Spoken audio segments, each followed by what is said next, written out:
Halo dulur LDT 2, balik lagi ke segmen yang paling ditunggu-tunggu, apalagi kalau bukan bonsai, ngobrol santai.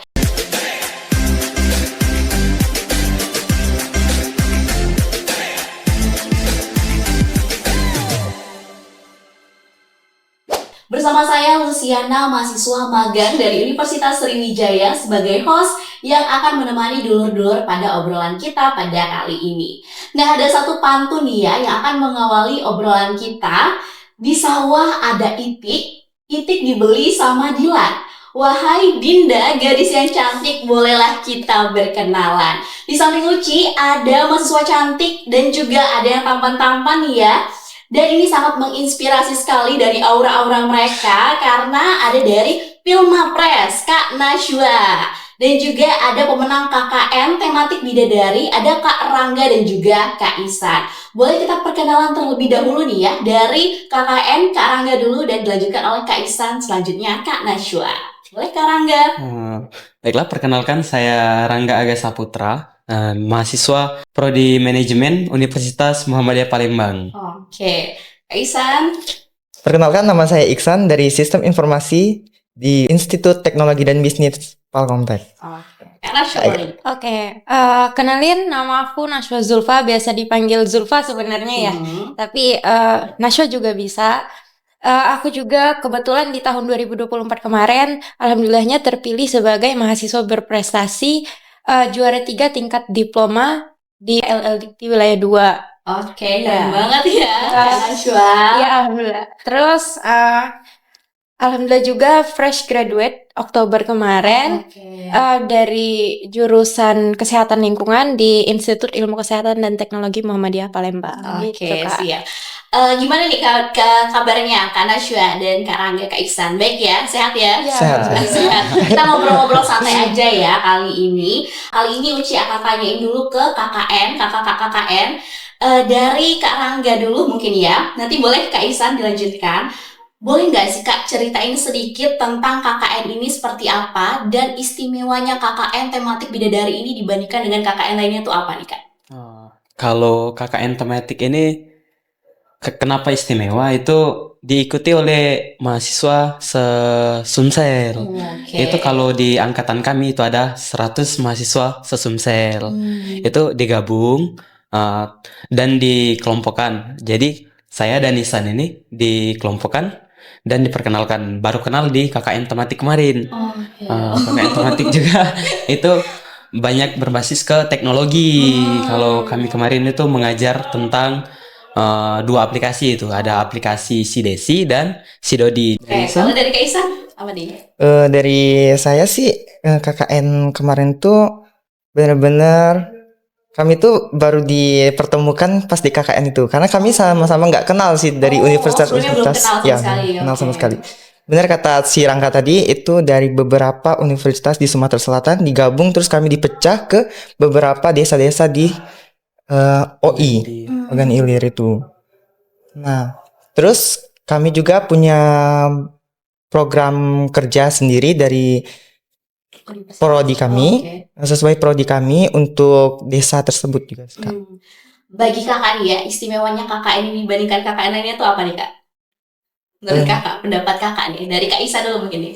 Kami dapat mengenal aplikasi yang udah dibuat oleh pemerintah OI, yaitu Sidesi sama Sidodi itu. Yang dijelasin sama Kak Rangga Iya, tadi benar. ya. Jadi itu sesuai juga dengan jurusan saya, yaitu sistem informasi.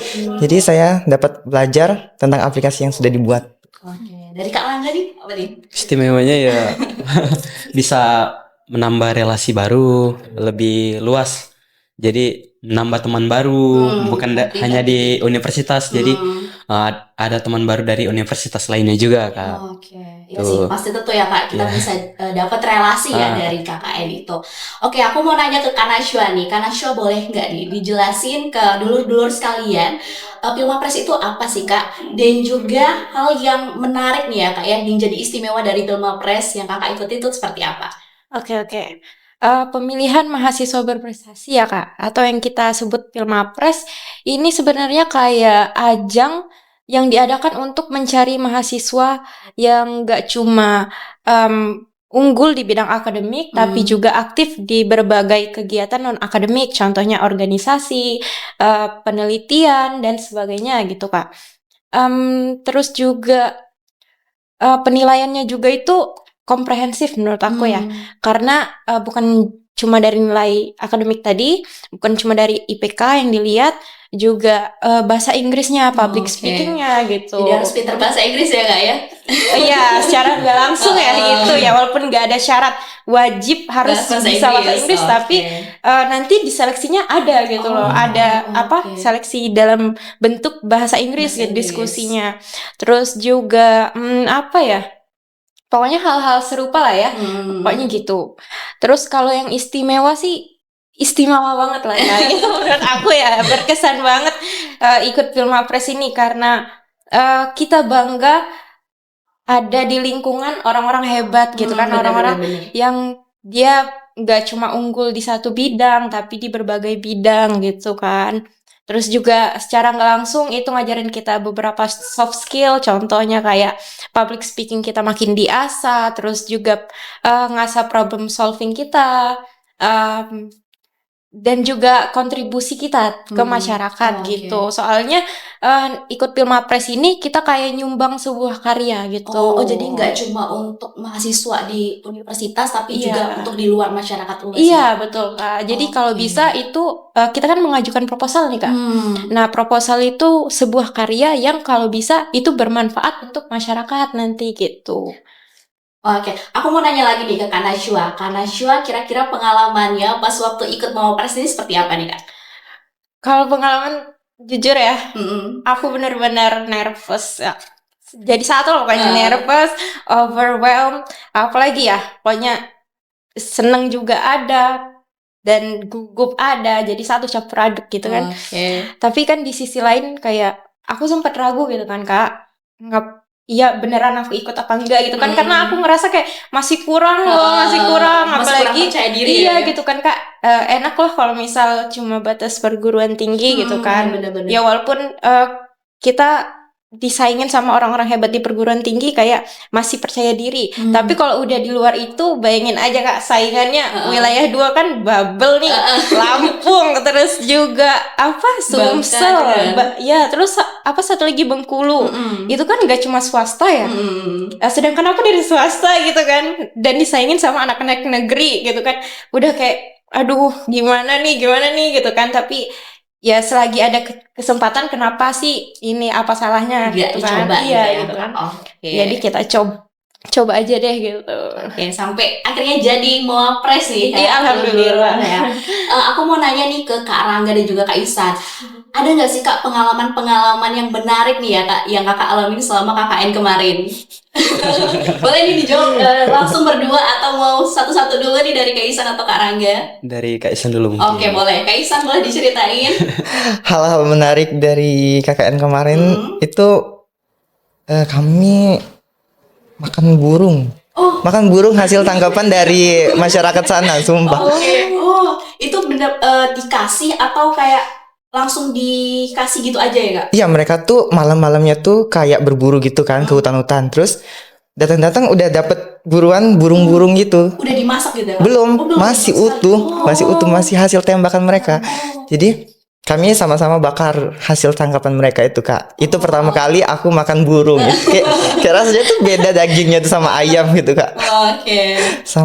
Sama tapi kayak ada ciri khas kayak gitu. Kalau burung. Ada lagi nggak nih Kak dari Kak Ihsan? Terus ada dikejar anjing sih Kak. Tiba-tiba. Ini kayaknya pengalaman burung-burung sebenarnya. Boleh ceritain nggak sih Kak gimana kejadiannya? Jadi itu pas malam-malam nih, Rangga ini keluar kan sama para anak-anak di remaja-remaja di desa tersebut kan.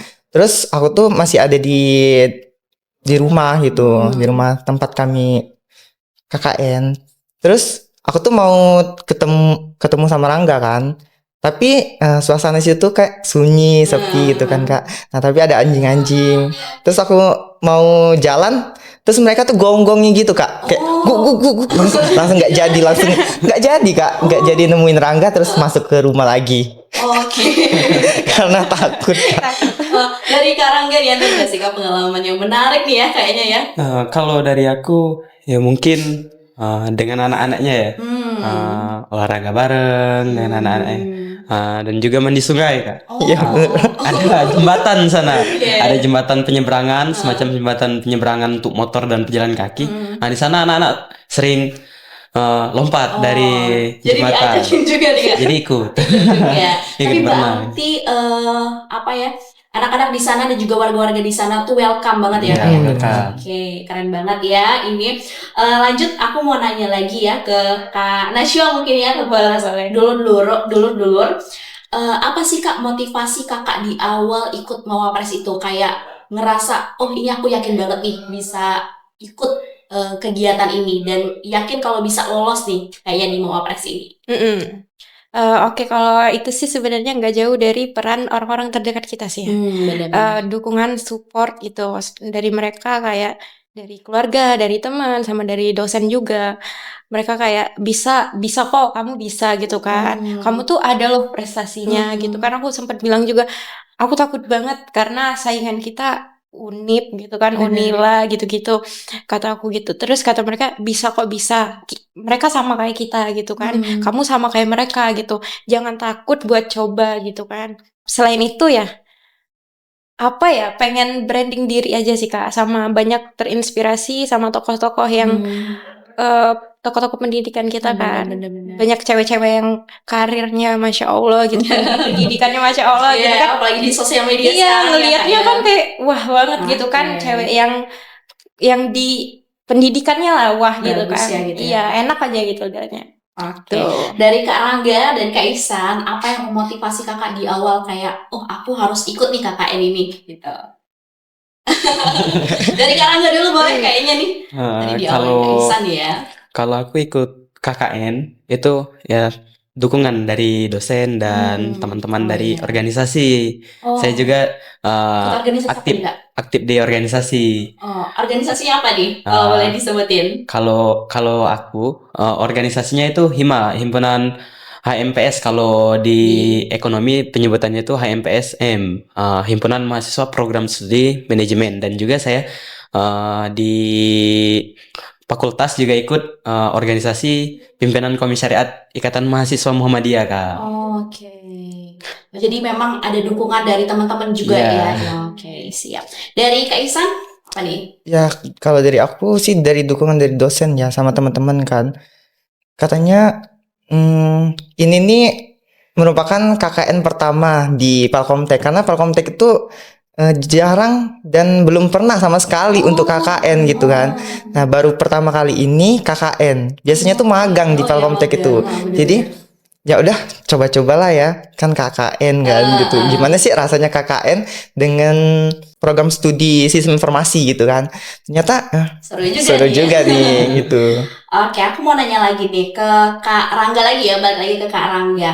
Kak Rangga, ada nggak sih tantangan yang Kakak rasain selama KKN di sana? Atau tantangan yang Kakak rasain sebelum dari KKN dan setelah dari KKN ini? Kalau tantangan banyak ya. Banyak tantangan. Banyak nih, boleh disebutin nih Kak. Mulai dari problem yang itu. Kalau dari alurnya kan nggak semuanya mulus, Kak. Benar. Biasanya dari setiap kegiatan pasti ada hal-hal yang belok lah. Mungkin dari panitia atau dari mahasiswanya itu sendiri. Jadi itu kami tuh agak susah untuk mendapatkan data-data dari masyarakat gitu. Tapi alhamdulillahnya ya kepala desanya, kepala desanya tuh welcome banget. Ya, jadi akhirnya terpecahkan masalah itu ya Kak ya. Dari Kak Nashwa nih, apa nih tantangannya selama mengikuti kegiatan Pilmapres? Kalau untuk seleksinya sih sebenarnya yang menantang banget ya. Seleksinya panjang atau gimana nih Kak? Apa ribet atau? Panjang kalau bisa Panjang ya? dibilang ya Kak. Soalnya itu nggak langsung dikirim ke wilayah, tapi kita diseleksi dulu tingkat kampus atau perguruan tinggi itu Kak. Banyak juga aspek yang dilihat kayak tadi nilai akademik tadi, terus juga yang keaktifan capaian non akademik, baik itu juara lomba ataupun penelitian, pengabdian masyarakat, pokoknya gitu ya Kak. Terus juga yang terakhir public speakingnya juga dilihat gitu Kak. Ada beberapa teman aku yang memang dia unggul di akademik dan non akademik, tapi kalau public speakingnya kurang itu agak dikesampingkan gitu loh Kak. Karena kan kita banyak bicara juga waktu seleksinya. Udah gitu nanti dipilih setiap jenjang itu perwakilan satu, sarjana satu, diploma satu dari perguruan tingginya untuk dikirim lanjutnya ke wilayah gitu. Nah, mulai di wilayah ini banyak lah yang diseleksi lah, banyak mulai dari pemberkasan lah, video, apalah pokoknya gitu Panjang lah. banget ya berarti ya Kak ya. Iya, tapi di luar itu ya Kak, ini ya sebenarnya tantangan itu tuh kayak ya udah deh jalanin aja, karena itu kan kita gitu kan, kemauan kita juga dukungan orang-orang sekitar, jadi kayak nikmatin aja lah prosesnya gitu. Gimana hasilnya nanti belakang. Yang paling menantang banget ya menurut aku itu tuh dari diri kita sendiri. Iya benar sih Kak ya. Itu loh, itu yang benar-benar kayak aduh, mau maju atau mau mundur ya. bener, mau maju atau mundur, aduh males banget ngerjainnya gitu kan, tapi dikejar deadline bla bla bla gitu kan. Gitu sih Kak. Kalau untuk tantangan. Tadi aku sempat mention ya dari Kanashwa bilang kalau misalkan kita nggak cuma bermanfaat untuk mahasiswa di universitas tapi juga untuk masyarakat luas. Kira-kira manfaat apa aja nih Kak yang dirasain oleh Kakak dan juga orang luar, terutama pada masyarakat luas? Kalau itu sih yang terutama menginspirasi ya Kak, yang paling menonjol ya, menginspirasi. Kita dapat pelajaran, kita bisa mengajarkannya ke orang lain, itu ya Kak yang pertama. Tapi kalau misal wujudnya banget yaitu karya kita. Berarti ada karya yang dihasilkan ya Kak. Betul Kak. Kalau misal itu bisa kita terapin di kehidupan bermasyarakat ya alhamdulillah gitu kan, bermanfaat bagi masyarakat. Tapi kalau semisal ada keterbatasan waktu ataupun materi ataupun keterbatasan kita juga mungkin belum 100% sempurna karya kita, mungkin ditunda dulu. Jadi pembelajaran atau buat inspirasi buat kedepannya gitu, dikembangin lagi karya kita tadi gitu sih Kak. Siap, keren banget nih ya Kak Nashwa ini. Terus aku mau nanya nih ke Kak Rangga dan Kak Ihsan lagi. Kira-kira nih Kak, apa manfaat yang Kakak rasain setelah mengikuti KKN ini? Dan kira-kira ada nggak sih manfaat yang impact banget yang Kakak kasih ke masyarakat luas, terutama di desa yang Kakak tempati waktu KKN itu? Kalau manfaat untuk diri saya sendiri ya mungkin tadi relasi yang pertama dan kedua tuh pengetahuan yang paling penting, ilmu pengetahuan dari implementasi yang telah kita lakukan di sana. Kalau untuk manfaat di desa mungkin yang kami berikan itu yang terutama itu ada program utamanya, itu ada Sidesi dan Sidodi. Itu untuk mempermudah perangkat desa dan mempermudah masyarakat desa, warga desanya untuk bagian surat menyurat, dan ada juga itu tentang keuangan Kak. Kalau si Dodi itu kan tentang keuangan. Nah itu tentang keuangannya, bagaimana misalnya desa itu ingin mengajukan dana kalau ke pemerintah misalnya. Nah, itu lewat Sidodi Kak. Jadi lebih mudah dan bisa dipantau lewat aplikasi. Tidak mesti perangkat desa itu datang ke camat gitu atau ke kantor pemerintah Kak. Nah, dan untuk masyarakatnya itu biasanya untuk membuat surat izin usaha, surat keterangan usaha, itu kan kalau sebelum ada aplikasi itu mungkin agak ribet ya Kak ya. Nunggu ngetik dulu segala macam. Nah, itu kemarin kami sudah inputkan dan alhamdulillah selesai Kak. Untuk seluruh warganya itu sudah kami inputkan, semua kakak, semua data penduduknya sudah kami inputkan. Itu untuk mempermudah mereka, dan juga ada tanda tangan elektronik itu untuk Kepala desa. Untuk kepala desanya itu sudah kami bantu untuk buatkan ke pemerintah juga itu kemarin, dan sudah siap diimplementasikan. Jadi sudah kami berikan semua pemahaman tentang aplikasi dan webnya, dan semua perangkat desa itu kami ajarkan satu persatu itu Kak. Saya sendiri berpikir kalau diajarkan sekaligus itu biasanya tidak dipahami secara menyeluruh Kak. Jadi kami datangi satu persatu satu orang kami berdua ngajarnya. Jadi satu persatu. Iya. Tapi sama perangkat desa doang. Nggak sama masyarakatnya. Berarti perangkat desa yang nanti bakal menyalurkan informasi gitu ya ke warga sekitar. Dari Kak Isa, ini tadi mungkin Kak Arangga udah mention manfaat ke masyarakat, terutama di desa tersebut, warga-warga desa tersebut. Aku mau nanya ke Kak Isa nih, kira-kira manfaat apa yang Kak rasain ke diri Kakak sendiri setelah mengikuti KKN ini? Setelah aku mengikuti KKN ini, ya dari aku dapat mengenal tentang masyarakat di desa, terus lingkungan di desa, terus dapat berbaur dengan desa tersebut kan. Karena di desa sama di kota itu beda banget Kak. jauh ya. Dari air itu sampai aku tuh sakit kan itu kan beberapa hari karena cuaca sama di kota sama di desa tuh kayak beda. Jadi kayak drop gitu Kak. Tapi sebenarnya tuh enak di desa itu Kak. Nyaman, kayak sunyi, sepi. Tapi kita karena sering di kota kan, jadi berbeda banget gitu Kak. Oke. Terus lagi Kak, Aku mau nanya nih, boleh nanya nih. Iya. Kira-kira KKN kemarin tuh berapa lama nih Kak? Pas di desa? sebenarnya itu 2 bulan Kak. Oh, 2 bulan. Tapi karena ada pilkada dari pemilu gitu Kak. Jadi 1 bulan. Oh, 1 bulan. 1 bulannya itu diarahkan online, jadi kami tuh pantau tentang Iya. aplikasi. Oke. Dari Kak Ihsan tadi ada yang mau disampaikan lagi? Oh ya, bukan cuman mengenalkan si Desi sama si Dodi, kami juga punya program kerja untuk masyarakat gitu. Apa tuh program kerjanya? Yang pertama itu kami mengajar di SD 6 Kandis. Jadi ngajar juga di sini. Kami memperkenalkan tentang apa itu komputer kepada anak-anak gitu kan. Terus kami juga mengajar tentang manajemen waktu. Terus kami mengajar banyak ya kayaknya. surat-surat gitu kan. Oke, berarti memang benar-benar terbantu banget ya warga-warga di sana. Ini luar biasa banget ya dulur tamu kita pada kali ini karena sangat-sangat menginspirasi banget terutama kepada anak-anak muda seperti saya.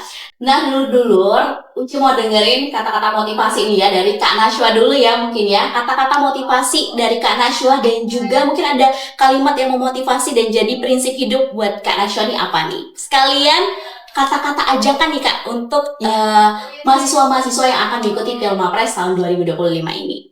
Oke, sebelum masuk ke motivasi ya, aku cuma mau bilang deh, manfaat dari ikut Pilmapres ini sebenarnya banyak banget. Dari mulai memperluas networking kita, apalagi networkingnya nggak main-main tuh, sama orang-orang hebat gitu kan, berprestasi. Terus juga soft skill kita diasah gitu, mulai dari problem solving lah, public speaking, apalagi critical thinking dan lain-lain gitu. Terus itu aja sih kalau sebenarnya ya pesan untuk kalian, karena jujur itu memang benar-benar menantang, tapi itu bisa jadi motivasi atau ambis kalian tuh bisa Terbakar terbakar gitu kan, gitu Kak. Terus juga ya menurut aku ini masih awal tahun 2025, pembukaan banget kan, Januari, belum juga habis, ini masih pertengahan Januari. Ya, harus semangat banget Iya. ya. Jadi buat mahasiswa-mahasiswa sekalian, manfaatin waktunya buat ngembangin diri, ngembangin potensi kalian. Kejar semua kesempatan yang ada, yang ditawarin sama kampus ataupun yang dibuka oleh eksternal untuk mahasiswa kampus gitu. Nggak ada salahnya untuk kita mencoba dan juga mencoba hal-hal baru. Jangan pernah takut, jangan pernah ragu gitu. Karena nggak apa-apa gagal, jangan pernah takut gagal.